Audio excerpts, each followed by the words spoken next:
Hi friends, ಇವತ್ತು ಆಲೂಗೆಡ್ಡೆ ಮತ್ತು ಹಸಿ ಬಟಾಣಿ ಉಪಯೋಗಿಸಿ ಪಂಜಾಬಿ ಸ್ಟೈಲಲ್ಲಿ ಆಲೂ ಬಟಾಣಿ ಗ್ರೇವಿ ಹೇಗೆ ಮಾಡೋದು ಅಂತ ತೋರಿಸ್ತಾ ಇದ್ದೀನಿ. ಈ ಗ್ರೇವಿ ದೋಸೆ ಮತ್ತು ಚಪಾತಿಗೆ ತುಂಬ ಒಳ್ಳೆ ಕಾಂಬಿನೇಷನ್ನು, ತುಂಬ ಈಸಿಯಾಗಿ ಬೇಗ ಕೂಡ ಮಾಡ್ಕೋಬೋದು. ಇದನ್ನು ಹೇಗೆ ಮಾಡೋದು ಅಂತ ನೋಡೋಣ. ಒಂದು ಬಾಣಲೆಗೆ ಒಂದು 3 ರಿಂದ 4 ಸ್ಪೂನ್ ಎಣ್ಣೆ ಹಾಕಿ, ಎಣ್ಣೆ ಚೆನ್ನಾಗಿ ಕಾದ್ಮೇಲೆ ಇದಕ್ಕೆ ಅರ್ಧ ಟೀ ಸ್ಪೂನಷ್ಟು ಜೀರಿಗೆ, ಅರ್ಧ ಟೀ ಸ್ಪೂನಷ್ಟು ಕಲೋಂಜಿ ಹಾಕ್ತಾಯಿದ್ದೀನಿ. ಅದೆರಡು ಫ್ರೈ ಆದಮೇಲೆ ಸ್ವಲ್ಪ ಕರ್ಬೇವಿನ ಸೊಪ್ಪು ಹಾಕಿ ಫ್ರೈ ಮಾಡ್ಕೋಬೇಕು. ಅದಾದಮೇಲೆ 2 ರಿಂದ 3 ಒಣಮೆಣಸಿನ್ಕಾಯಿ ಹಾಕಿ ಫ್ರೈ ಮಾಡ್ಕೋತಾ ಇದ್ದೀನಿ.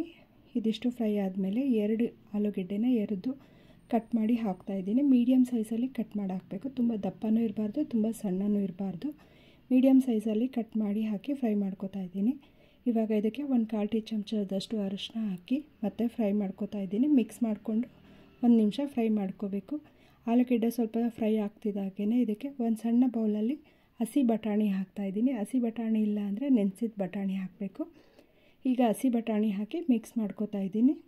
ಹಸಿ ಬಟಾಣಿ ಹಾಕಿ ಮಿಕ್ಸ್ ಮಾಡಿ 1 ನಿಮಿಷ ಫ್ರೈ ಆಗ್ತಿದ್ದಾಗೇ 1 ಸ್ಪೂನಷ್ಟು ಉಪ್ಪು ಹಾಕ್ತಾಯಿದ್ದೀನಿ. ಉಪ್ಪನ್ನು ರುಚಿಗೆ ತಕ್ಕಷ್ಟು ಹಾಕಬೇಕು, ನೋಡಿಕೊಂಡು ಹಾಕಿ. ನಾನಿಲ್ಲಿ 1 ಸ್ಪೂನಷ್ಟು ಉಪ್ಪು ಹಾಕ್ತಾಯಿದ್ದೀನಿ. ಆದರೆ ಚಿಕ್ಕ ಸ್ಪೂನಲ್ಲಿ 1 ಸ್ಪೂನ್ ಉಪ್ಪು ಹಾಕಿ ಮಿಕ್ಸ್ ಮಾಡ್ಕೋತಾ ಇದ್ದೀನಿ. ಉಪ್ಪು ಹಾಕಿ ಚೆನ್ನಾಗಿ ಮಿಕ್ಸ್ ಮಾಡ್ಕೊಂಡಾದಮೇಲೆ 1 ಹಿಡಿಯಷ್ಟು ಸಣ್ಣ ಈರುಳ್ಳಿನ ಹಾಕ್ತಾಯಿದ್ದೀನಿ. ಅಂದರೆ ಸಾಂಬಾರು ಈರುಳ್ಳಿನ ಹಾಕ್ತಾಯಿದ್ದೀನಿ, ಬಿಡಿಸಿ ಹೆಚ್ಚಿಲ್ಲ, ಉಂಡೆ ಈರುಳ್ಳಿನೇ ಹಾಕ್ತಾಯಿದ್ದೀನಿ. ಅದ್ರ ಜೊತೆಗೆ 2 ಟೊಮ್ಯಾಟೋನ ಹೆಚ್ಚಿ ಹಾಕ್ತಾಯಿದ್ದೀನಿ. ಮೀಡಿಯಮ್ ಸೈಜಲ್ಲಿ ಹೆಚ್ಚಾಗ್ತಾಯಿದ್ದೀನಿ. ಈರುಳ್ಳಿ ಮತ್ತು ಟೊಮ್ಯಾಟೊ ಹಾಕಿ ಚೆನ್ನಾಗಿ ಮಿಕ್ಸ್ ಮಾಡ್ಕೊಳ್ಳಿ. ಮಿಕ್ಸ್ ಮಾಡ್ಕೊಂಡಾದಮೇಲೆ ಇದನ್ನು ಮುಚ್ಚಿ ಹಾಗೇ ಬೇಯಿಸಬೇಕು. ಯಾವುದೇ ರೀತಿ ನೀರು ಮಿಕ್ಸ್ ಮಾಡಬಾರ್ದು. ಇನ್ನು ಈರುಳ್ಳಿ ಮತ್ತು ಆಲೂಗಡ್ಡೆಯಲ್ಲೆಲ್ಲ ಇರುತ್ತಲ್ಲ ನೀರು, ಅದು ಇಳ್ಕೊಂಡಂಗಾಗಿರುತ್ತೆ. ಅದಕ್ಕೇ ಹಾಗೇ ಮುಚ್ಚಿ ಒಂದು 5 ನಿಮಿಷ ಬೇಯಿಸ್ಕೊಳ್ಳಿ. 5 ನಿಮಿಷ ಬೇಯಿಸ್ಕೊಂಡಾದಮೇಲೆ ಮುಚ್ಚಳ ತೆಗೆದು ಒಂದು ಸಲ ಚೆನ್ನಾಗಿ ಮಿಕ್ಸ್ ಮಾಡ್ಕೊಳ್ಳಿ. ಒಂದು ಸಲ ಈ ರೀತಿ ಚೆನ್ನಾಗಿ ಮಿಕ್ಸ್ ಮಾಡ್ಕೊಂಡಾದಮೇಲೆ ಇದಕ್ಕೆ ಒಂದು ಅರ್ಧ ಬೌಲಲ್ಲಿ ನಾನು ಮೊಸರು ತೊಗೊಂಡಿದ್ದೀನಿ. ಆ ಬೌಲಿಗೆ 1 ಸ್ಪೂನಷ್ಟು ಅಚ್ಚ ಖಾರದ ಪುಡಿ ಹಾಕ್ತಾಯಿದ್ದೀನಿ. ನಿಮಗೆ ಖಾರ ಜಾಸ್ತಿ ಬೇಕು ಅಂದರೆ ಸ್ವಲ್ಪ ಖಾರ ಜಾಸ್ತಿ ಹಾಕ್ಕೊಳ್ಳಿ. ನಾನು ಒಗ್ಗರಣೆಗೂ ಮೆಣಸಿನ್ಕಾಯಿ ಹಾಕಿರೋದ್ರಿಂದ ಇಲ್ಲಿ 1 ಚಿಕ್ಕ ಸ್ಪೂನಲ್ಲಿ 1 ಸ್ಪೂನಷ್ಟು ಅಚ್ಚ ಖಾರದ ಪುಡಿ ಹಾಕ್ತಾಯಿದ್ದೀನಿ. ಹಾಗೆ 3/4 ಸ್ಪೂನಷ್ಟು ಧನಿಯಾ ಪುಡಿ ಹಾಕ್ತಾಯಿದ್ದೀನಿ. ಇದೆರಡನ್ನೂ ಹಾಕಿ ಗಂಟಿಲ್ಲದೆ ಇರೋ ರೀತಿ ಚೆನ್ನಾಗಿ ಮಿಕ್ಸ್ ಮಾಡ್ಕೋಬೇಕು. ಚೆನ್ನಾಗಿ ಮಿಕ್ಸ್ ಮಾಡ್ಕೊಂಡಾದಮೇಲೆ ಈಗ ಆಲೂಗೆಡ್ಡೆ ಬಟಾಣಿ ಇರುತ್ತಲ್ಲ ಅದಕ್ಕೆ ಹಾಕಿ ಮಿಕ್ಸ್ ಮಾಡ್ಕೋಬೇಕು. ಇವಾಗ ಬಾಣಲೆಗೆ ಹಾಕಿ ಮಿಕ್ಸ್ ಮಾಡಿಕೊಂಡು ಆದಮೇಲೆ ಅದಕ್ಕೆ ಸ್ವಲ್ಪ ನೀರು ಹಾಕಿ ಮಿಕ್ಸ್ ಮಾಡಿ ಒಂದು 5 ನಿಮಿಷ ಬೇಯಿಸ್ಕೊಂಡ್ರೆ ಸೂಪರ್ ಆಗಿರೋ ಅಂಥ ಆಲೂ ಬಟಾಣಿ ಗ್ರೇವಿ ರೆಡಿ ಆಗುತ್ತೆ. ದೋಸೆಗಂತೂ ತುಂಬ ಒಳ್ಳೆ ಕಾಂಬಿನೇಷನ್ ಆಗಿದೆ ಇದು. ಈ ಥರ ಒಂದು ಸಲ ಟ್ರೈ ಮಾಡಿ ನೋಡಿ. ಸಿಂಪಲ್ ಆಗಿದೆ, ತುಂಬ ಚೆನ್ನಾಗಿದೆ, ಒಳ್ಳೆ ಟೇಸ್ಟ್ ಕೂಡ ಇದೆ. ಇದು ಪಂಜಾಬ್ ಸ್ಟೈಲೆಲ್ಲ ಆಲೂ ಸಬ್ಜಿ ಅಂತ ಹೇಳಿ ಮಾಡ್ಕೊತಾರೆ. ಬಟಾಣಿ ಹಾಕ್ತಾರೆ, ಕೆಲವೊಂದು ಸಲ ಬಟಾಣಿ ಹಾಕ್ದೇ ಮಾಡ್ಕೊತಾರೆ.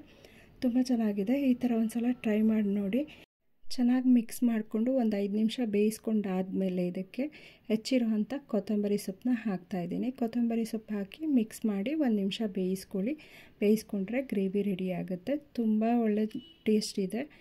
ತುಂಬ ಸಿಂಪಲ್ಲಾಗಿ ಬೇಗನೆ ಮಾಡ್ಕೋಬೋದು.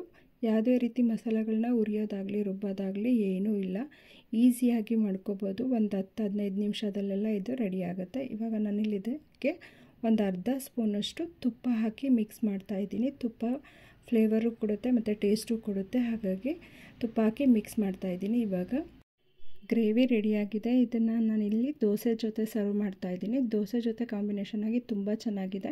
ಯಾವಾಗಲೂ ಆಲೂಗೆಡ್ಡೆ ಪಲ್ಯ ಬೇಯಿಸಿ ಸ್ಮ್ಯಾಶ್ ಮಾಡಿ ಒಗ್ಗರಣೆ ಮಾಡೋದನ್ನೇ ಮಾಡಬೇಡಿ. ಈ ಥರನೂ ಒಂದು ಸಲ ಟ್ರೈ ಮಾಡಿ, ತುಂಬ ಚೆನ್ನಾಗಿದೆ.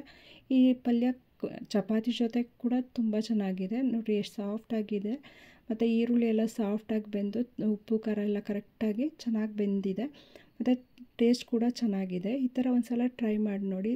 ಡಿಫ್ರೆಂಟಾಗೂ ಇರುತ್ತೆ, ಹೊಸ್ದಾಗಿ ಟ್ರೈ ಮಾಡಿದಾಗೂ ಇರುತ್ತೆ. ಹಾಗೆ ಯಾರೆಲ್ಲ ಸಬ್ಸ್ಕ್ರೈಬ್ ಆಗದೆ ವೀಡಿಯೋಸ್ ನೋಡ್ತಿದ್ದೀರಾ, ಪ್ಲೀಸ್ ಸಬ್ಸ್ಕ್ರೈಬ್ ಆಗಿ, ಲೈಕ್ ಮಾಡಿ, ಶೇರ್ ಮಾಡಿ. Thank you.